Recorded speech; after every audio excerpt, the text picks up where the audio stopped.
The 1965 United States quarter dollar, bearing the familiar inscriptions Liberty, across the top of George Washington's bust, "In God We Trust," to the left of his profile, and the date 1965 centered below his neckline, represents far more than just a circulating coin.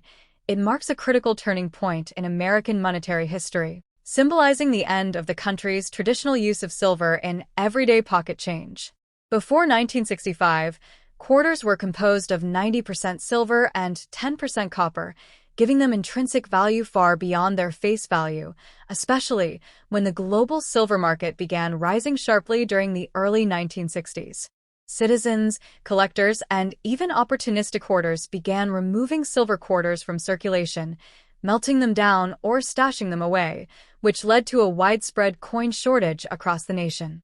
To combat this problem, the United States government, under the Coinage Act of 1965, made the historic decision to eliminate silver entirely from the quarter's composition, replacing it with a clad structure consisting of outer layers of 75% copper and 25% nickel bonded to a pure copper core, resulting in the distinctive sandwich appearance noticeable when viewing the edge of the coin. Unlike earlier quarters that carried a subtle luster and heavier feel, the 1965 clad quarter exhibited a slightly different tone and wore differently in circulation, sparking debate among collectors and everyday Americans. Some lamented the loss of precious metal, while others accepted the change as a necessary modernization. The obverse of the 1965 quarter retained the iconic portrait of George Washington, originally sculpted by John Flanagan in 1932 to honor the bicentennial of Washington's birth, while the reverse continued to showcase the majestic bald eagle, wings spread proudly, with a bundle of arrows beneath its talons and olive branches below, representing America's simultaneous readiness for defense and desire for peace. Notably, no mint mark appears on 1965 quarters, as the U.S. Mint deliberately suspended mint marks between 1965 and 1967 to discourage coin collectors from removing specific mint varieties from circulation during the coin shortage crisis. The Philadelphia Mint produced over 1.8 billion quarters dated 1965, making it one of the highest mintage years in quarter history, which means most circulated examples today hold only face value, though uncirculated or error specimens, such as rare 1965 silver planchet errors, in which a leftover 90% silver blank was accidentally used, can sell for hundreds or even thousands of dollars at auction. While visually similar to later clad quarters, the 1965 issue holds profound historical significance as the first modern, non-silver quarter, ushering in an era in which U.S. coins transitioned from being valuable for their metal content to being valuable purely by government-backed fiat. The phrase, "In God We Trust," first introduced on coinage during the Civil War and made nationally mandatory in 1955, continued to anchor the nation's spiritual and cultural identity on the coin, while the enduring word liberty served as a timeless reminder of the ideals upon which the country was founded. Though commonplace in appearance and abundant in quantity, the 1965 quarter stands as a silent witness to economic pressure, political decision-making, public reaction, and evolving national identity, encapsulating within its copper-nickel shell a story of adaptation, resource scarcity, and the balancing act between tradition and progress. Today, when held in hand, a 1965 quarter may seem like just another worn piece of change, but for historians, numismatists, and thoughtful observers, it is a symbol of transformation, a tangible fragment of mid-20th century American resilience, and a reminder that even the smallest objects in our pockets can carry the weight of entire eras. Next top. The 1967 United States quarter dollar, bearing the proud inscriptions Liberty, above the stoic profile of George Washington, "In God We Trust," positioned to the left of his dignified countenance, and the date 1967 engraved firmly beneath his neckline, represents not merely another year of pocket change, but a pivotal artifact from an era of national adjustment, a time when America was transitioning socially, economically, and politically, and even its coinage reflected those pressures. Unlike its pre-1965 predecessors composed of 90% silver, The 1967 quarter continued the new, clad copper-nickel composition introduced during the Coinage Act of 1965, consisting of outer layers of 75% copper and 25% nickel bonded to a pure copper core, which formed the now familiar sandwich appearance when viewed from the coin's edge. This specific year, 1967, is especially unique among quarter collectors and historians because no mint marks were used, a deliberate government strategy that spanned 1965 through 1967 to discourage coin hoarding during a nationwide silver shortage, as too many Americans had begun saving earlier silver coins for their melt value rather than spending them.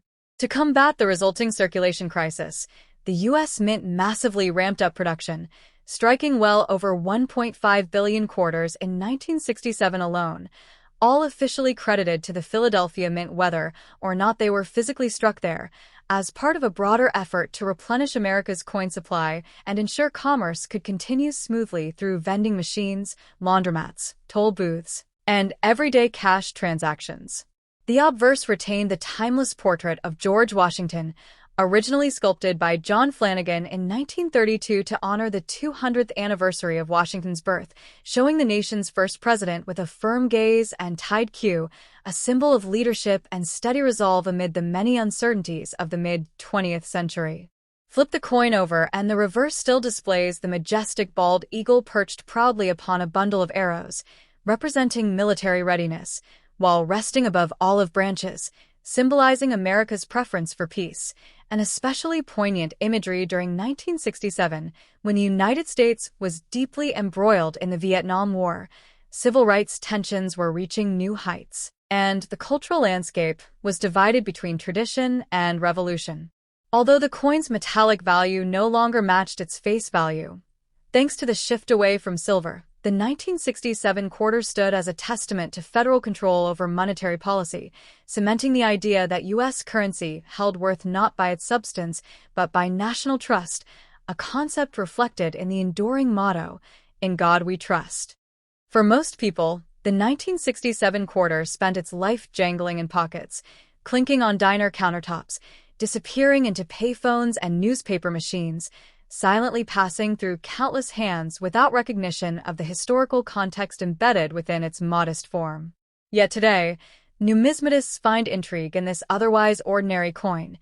Certain high-grade, uncirculated examples, especially those struck with mirror-like finishes from special mint sets, SMS, which replaced traditional proof sets in 1967, can command significant premiums among collectors, while extremely rare striking errors, such as off-center strikes or double dies, may fetch hundreds or even thousands of dollars.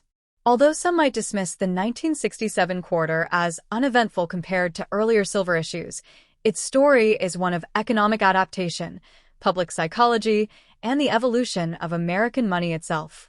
It is the embodiment of a nation shifting from tangible value to fiat confidence, from scarcity to standardization, from tradition to strategy.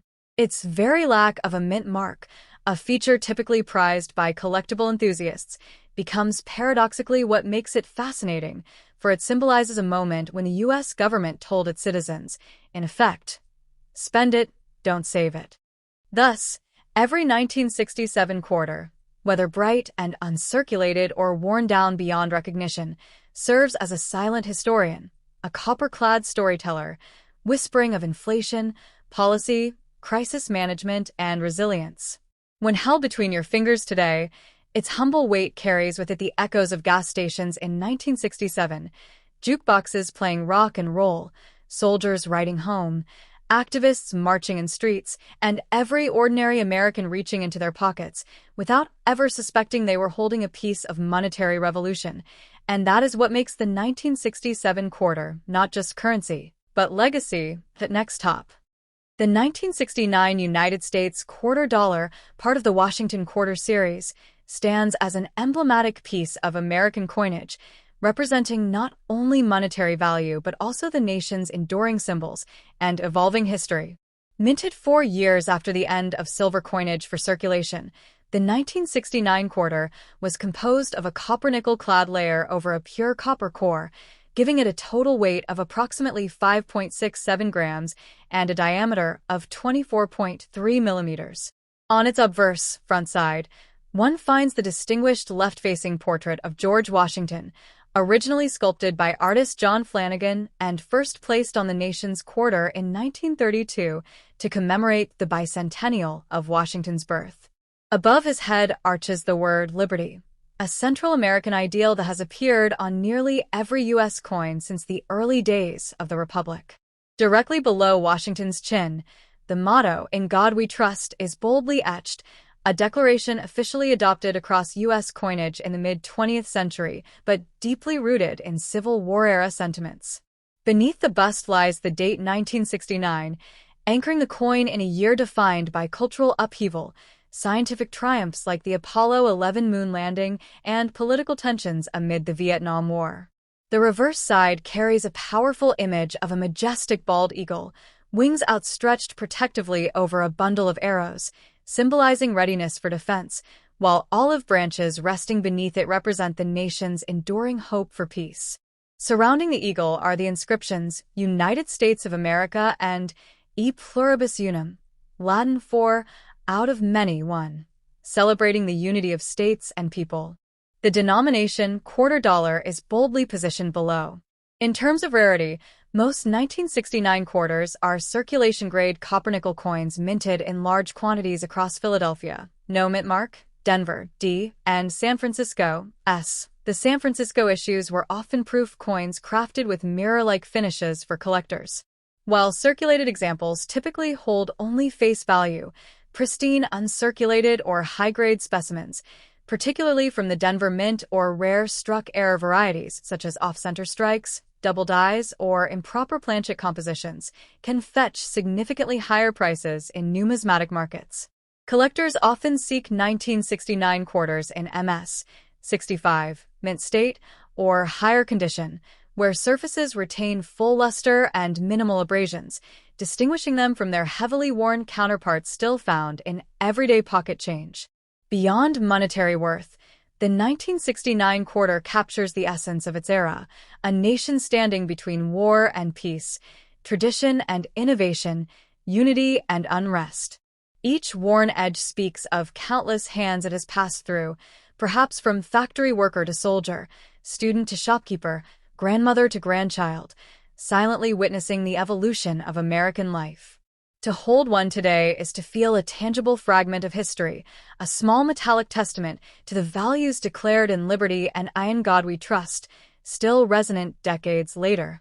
Next top. The 1974 United States quarter dollar is a remarkable artifact of American coinage history, minted during a transformative decade marked by economic uncertainty, political turbulence, and cultural evolution. Still bearing the classic Washington quarter design, this coin continues the legacy first introduced in 1932, honoring George Washington, the nation's first president, an enduring symbol of leadership and integrity.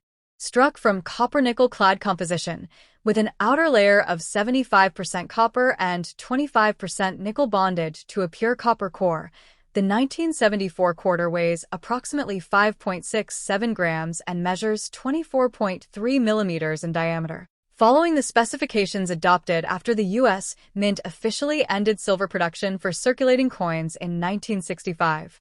On its obverse side, the left-facing portrait of George Washington remains prominent, sculpted by John Flanagan, whose design, originally intended as a commemorative issue, became a permanent national fixture. Above his head is boldly inscribed "Liberty," a word that has symbolized American ideals since the nation's founding, calling attention not merely to political freedom but to individual autonomy and civic responsibility. Just beneath Washington's chin appears the solemn and sacred national motto, "In God We Trust," a phrase adopted widely across U.S. currency beginning in the mid-20th century, especially during the ideological tensions of the Cold War when spiritual conviction and national resolve were intertwined in the American consciousness. Beneath the bust lies the date 1974, anchoring the coin in a year overshadowed by the Watergate scandal and the imminent resignation of President Richard Nixon, marking one of the most turbulent political moments in modern U.S. history. Thus, Even a simple quarter from that year carries with it echoes of distrust, accountability, and change. The reverse side features a powerful yet disciplined depiction of the American bald eagle, wings partially spread and perched upon a bundle of arrows, representing military strength and readiness to defend the nation when necessary. Beneath the arrows lie olive branches, signifying peace through restraint, a delicate balance between power and diplomacy. Encircling the eagle's image are the inscriptions, United States of America and E pluribus unum, meaning out of many, one, emphasizing unity across diversity, a phrase especially poignant in the social and political fragmentation of the 1970s.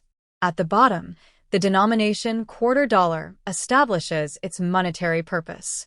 The 1974 quarter was minted in 3 primary locations: Philadelphia, No Mint Mark, Denver, D, and San Francisco, S, the latter producing proof coins intended for collectors with highly polished dies and mirror-like surfaces. While billions were produced for circulation, meaning most 1974 quarters in worn condition hold only face value, high-grade uncirculated specimens, particularly those graded MS, 65 or higher, can be valued significantly more, and certain error varieties such as double dies, clipped planchets, or off-center strikes command strong interest among numismatists. Notably, 1974 was also the year the U.S. Mint conducted experimental trials of aluminum pennies, further highlighting the era's search for cost-effective coinage solutions amid rising metal prices and inflation. Though no aluminum quarters were officially struck, the era's monetary experimentation gives deeper context to the 1974 quarter's place in U.S. minting history. Beyond technical details, the 1974 quarter serves as a tangible relic of everyday American life, passing through countless hands, from factory workers to soldiers, students to storekeepers, parents to children, each exchange silently bearing witness to grocery store purchases, vending machines, bus fares, and daily commerce in an era before digital payments took over. Its physical wear, scratches, faded luster, softened edges, is not a defect but a narrative, a testament to durability and movement through time. To hold a 1974 quarter is to hold not just currency but a compressed history of resilience, a small metallic disc engraved with ideals, liberty, Indiana God we trust, E pluribus unum, that America has continually sought to uphold even in its most challenging years. Though common in circulation, its symbolism is priceless, reminding us that even the smallest tokens of value carry stories far greater than their face worth. Next top. The 1776 to 1976 United States bicentennial quarter dollar, often referred to simply as the bicentennial quarter, is one of the most iconic circulating coins in American history. It was issued to honor the 200th anniversary of the signing of the Declaration of Independence, marking 2 centuries since the United States emerged as an independent nation. Unlike standard quarters that display only the date of mintage, this special issue carries the dual date, 1776 to 1976, prominently on the obverse, symbolizing both the nation's original founding year and its bicentennial celebration. Designed by John Flanagan, the obverse still features the familiar bust of George Washington, accompanied by the inscriptions Liberty boldly across the top and In God We Trust on the left. Beneath Washington's portrait is the dual date, merging history and modernity into one powerful message of continuity and national pride. The reverse of the bicentennial quarter, however, is where the design truly sets itself apart. Through a public contest held by the U.S. Mint in 1973, artist Jack L. Ahr created the winning reverse design, a majestic colonial-era drummer, standing confidently with a drum slung across his chest, symbolizing the spirit of the American Revolution. To his right flies a victory torch encircled by 13 stars, representing the original 13 colonies that would become the United States. The inscriptions United States of America and quarter dollar encircle the design, making the coin instantly recognizable. Most circulation strikes were composed of standard copper-nickel clad, but special editions were minted in 40% silver, available in uncirculated and proof sets sold directly to collectors. These silver versions, particularly those struck in San Francisco and bearing the S. mint mark, carry greater intrinsic value due to their precious metal content. Over 1.6 billion bicentennial quarters were produced across the Philadelphia, Denver, and San Francisco mints, making them extremely common in circulation even decades later. However, conditions strike quality and mint mark greatly affect collector desirability. For example, high-grade MS 67 or above pieces certified by grading services such as PCGS or NGC can command substantial premiums. Certain rare varieties also exist, such as off-center strikes, double dies, and struck-through errors, all of which are sought after by numismatists. Despite their abundance, the bicentennial quarter retains immense historical and sentimental significance. It was the first circulating U.S. coin in nearly 40 years to feature a commemorative reverse design and remains the only quarter to replace the iconic eagle for general circulation prior to the state quarters program of 1999. To many Americans, the 1776 to 1976 quarter is not just a piece of currency, it is a miniature monument, a tangible symbol of patriotism carried in pockets, passed through generations and rediscovered in coin jars and dresser drawers. Whether kept for its artistic beauty, historical value, or silver content, the bicentennial quarter stands as a proud reminder that freedom, unity, and resilience are minted not just in metal but in memory. Its inscriptions, Liberty, In God We Trust, and United States of America, echo the founding ideals that built the nation and continue to define it. Even today, nearly 50 years after its release, finding one in change brings a moment of nostalgia, a glimpse of history, and a quiet appreciation for the enduring legacy of American independence. Next top. The United States of America quarter dollar bearing the dual dates 1788 and 1999, along with the inscriptions Liberty, In God We Trust, E Pluribus Unum, and Connecticut, the Charter Oak, is one of the most admired entries in the 50-state quarters program, a groundbreaking U.S. mint initiative that reshaped modern coin collecting.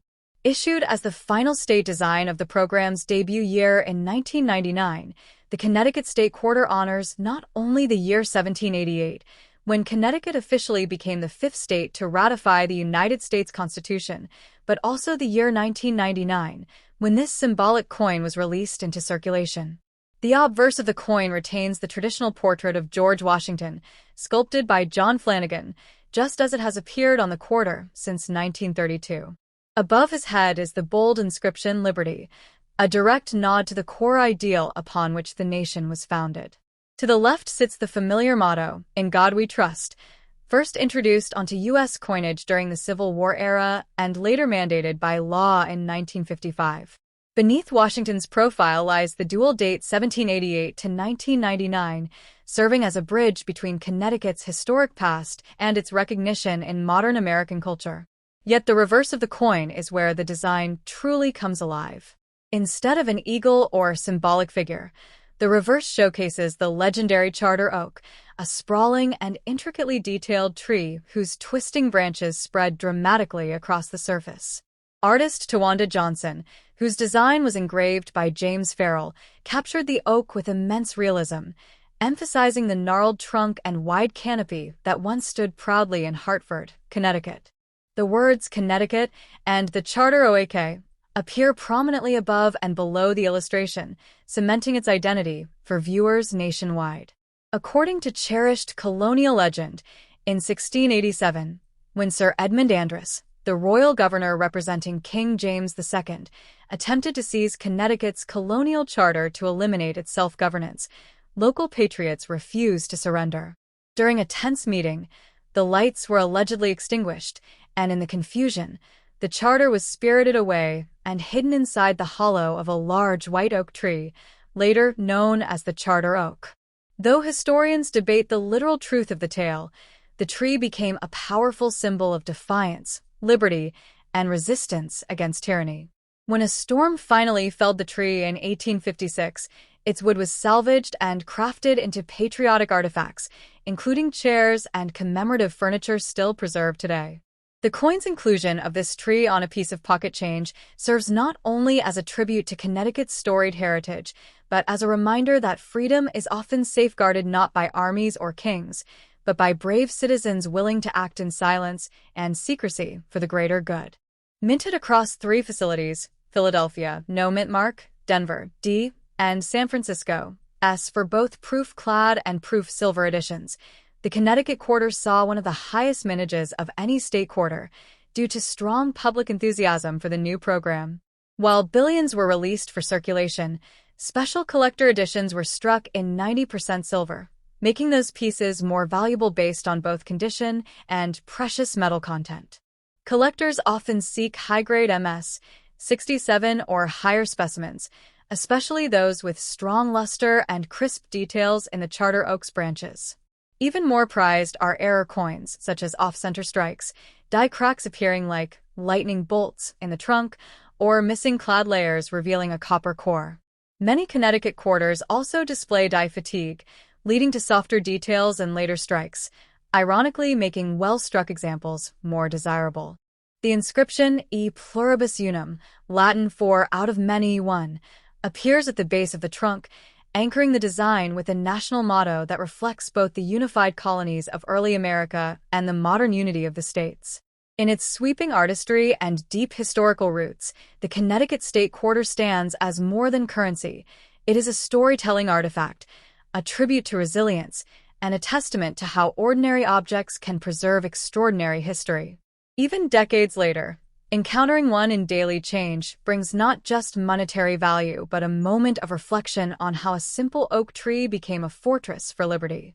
Passed from hand to hand, pocket to pocket, the 1999 Connecticut quarter continues its quiet work, circulating not just commerce, but legacy, legend, and the living memory of American independence.